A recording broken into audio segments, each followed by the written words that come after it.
Alright, so now we're going to show you how to play the game. And to do that, I've brought in 3 of our Cryptozoic employees to sit and play the Penny Arcade deck building game with me and give you a brief overview of how this works. So we have Alicia Cummings. She is our Director of Operations. We have Matt Place. He is one of our game designers. And we have Mike Dene, who is our Director of Game Design. So I'm going to give it over to Mike, and he's going to actually walk us through the first steps. Sure. So one of the basic ideas of deck building games is that you want to have, you start off your deck with some kind of simple cards that aren't very powerful, and as you go throughout the game you're making decisions to improve your deck, and throughout the game you get a theme and you get more powerful cards.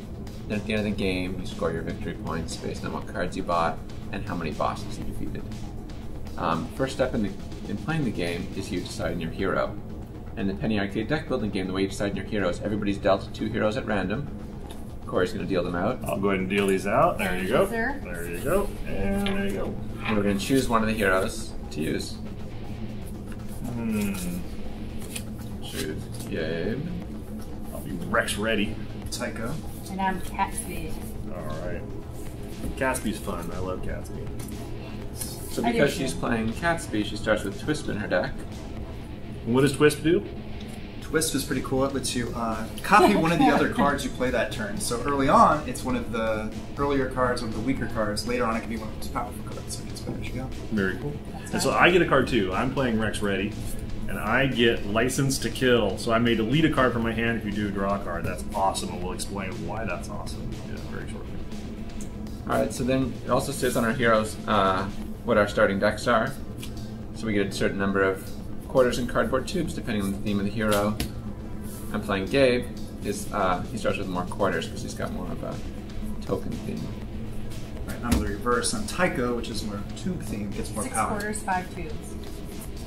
And I'm about even. So everyone gets a certain number of tubes, like they mentioned. The tubes come in a one big pile, and they're not part of the board that you actually play with later. They're part of your setup. And so it also comes with 2 big piles of quarters. And the quarters are also part of that space that you actually don't buy from. These are just at the absolute beginning of the game, how many you deal out, and that makes up your starting deck. Shuffle this up. And we're going to shuffle in our Twist and your Rex. Yes, you shuffle in those. If you were lucky enough to have one of the characters that starts with a card, then you shuffle it into your opening deck. In the Penny Arcade deck building game, you draw 6 cards each turn. You run out of cards. You need another card. You simply shuffle up your discard pile and draw new cards. So let's start off by talking through what the 2 different colors mean. There's a green row and there's a red row, and then there's these kind of special guys on the end. Why don't you talk us through what each of those means? Well, the name of the game is Gamers vs. Evil. The top row, the green row, is focused more on the gamer cards, and the bottom row is more on the evil cards. They're the red cards, and they have things like Flesh Reaper, which is the evil version of Merch, which is in the top row, and so on. Also, all the PvP attacks are found on the evil cards. And what's a PvP attack?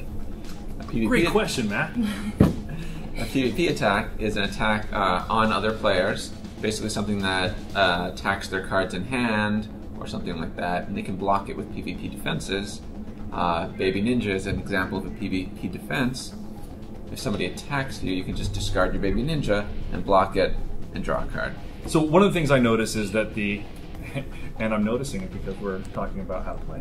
One of the things I notice is that the top cards, the green cards, they have a number in a little token looking graphic, and the ones in the bottom in a little health bar looking graphic, they have a number also. So I'm assuming... Right, that's a good point. That the top tokens... cards all cost tokens to buy. That's why the symbol on the token cards matches them. And the bottom cards all cost power to buy. So all the costs are always in the bottom right corner, and the bottom left corner is the victory points, which is important at the end of the game when you're counting up to see who wins. So some of the cards you buy will actually give you points at the end of the game, and that determines whoever has the most victory points, that's going to determine who won. And the cards that are worth the most victory points are the boss cards. Down here we have Dark Tycho as the red boss, and up here we have Cardboard Tube Samurai as the green boss.